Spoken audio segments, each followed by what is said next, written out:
I'm Kathy Magnuson from Wildwood Learning.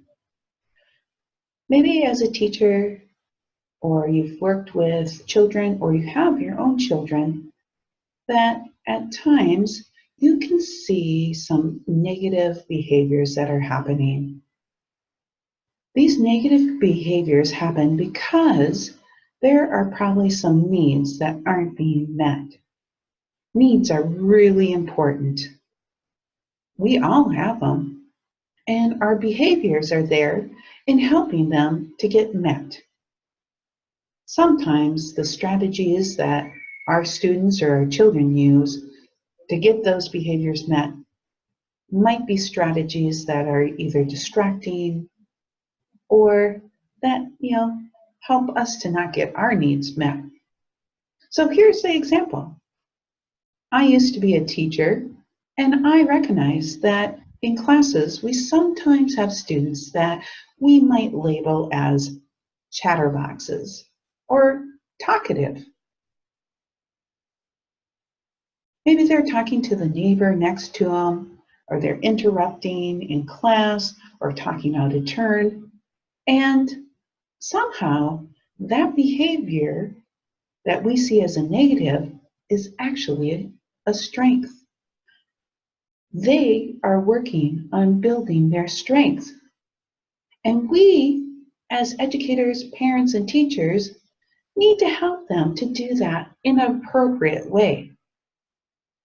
So let's look at my chatterbox who's talking all the time, interrupting class. What would be happening if I got kind of curious about that? And I wondered, I wonder if they're building the strength of communicating or relationships and how to build them in a positive way. I wonder, and then let's say I took maybe a minute or two with that student and I find out that really they just want to be heard and they want to be understood. Maybe that student had something really exciting happening and they just wanted to share that with everybody. What would happen if we gave that student 1 minute, 2 minutes every day to stand up in front of class?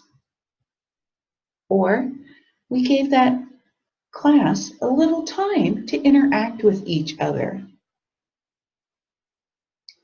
Maybe that would help them to build their strengths, and it would help them to get a need met of being understood or being listened to or being heard or to know that they matter.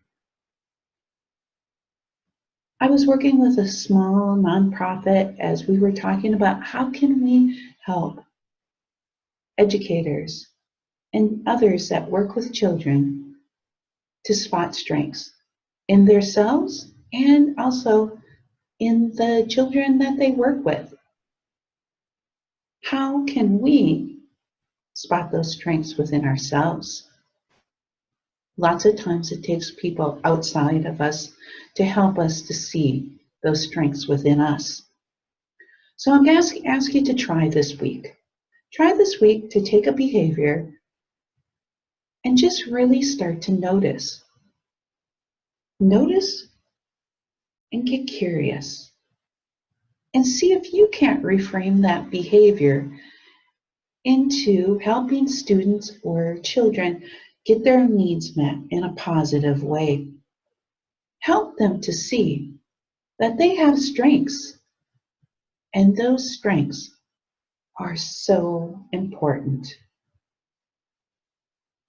So I challenge you to try this out with 1 or 2 children in your classroom and really let me know what happens. What are the responses that you get? What are the new noticings or awarenesses that come to you?